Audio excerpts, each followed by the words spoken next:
Stephen and Lindsay Averett always dreamed of becoming parents. We both knew we wanted to have kids right from the get-go. I mean, it was important to both of us. They got married, they bought a house in a good school district, and eventually started trying for a family.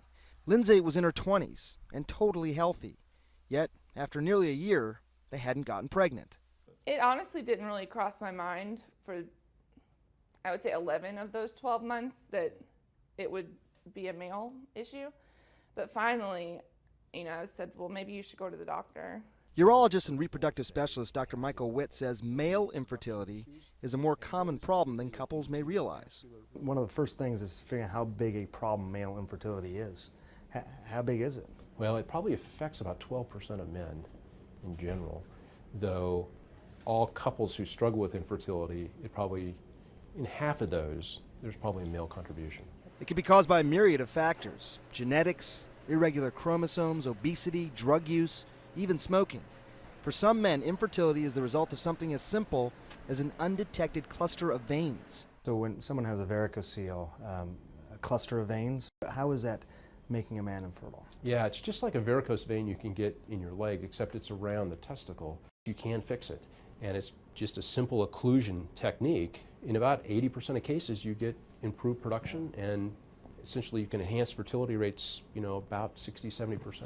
A lot of people probably don't know that, but if that's the problem, pretty high likelihood that it can be treated and restore fertility. Like a varicocele, infertility caused by obesity, drug use, and smoking can also be reversed in many men.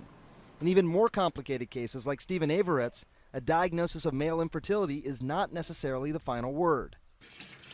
When he went to see his doctor, Stephen was given devastating news. He walked in the office and he said, you have cancer, you definitely have cancer in the left testicle, you may have it in the right testicle, and you'll almost certainly never father children. For 5 years, Stephen fought to save his life and his fertility. He froze sperm, had surgery to remove a testicle, underwent chemotherapy, and went through an additional sperm extraction, all in the hopes of someday becoming a dad. You try to visualize it, and you try to, you try to will it to happen, and it's, at some point it just feels out of your control. Using Stephen's extracted sperm and Lindsay's eggs, embryologists were able to create embryos that the couple used during an IVF cycle. Today, Stephen is cancer-free, and he and his wife are 33 weeks pregnant with twin boys.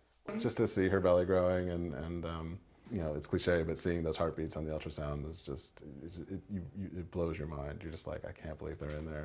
He hopes that other men will hear his story and realize that for male infertility patients like him, there is some hope. I think here's better.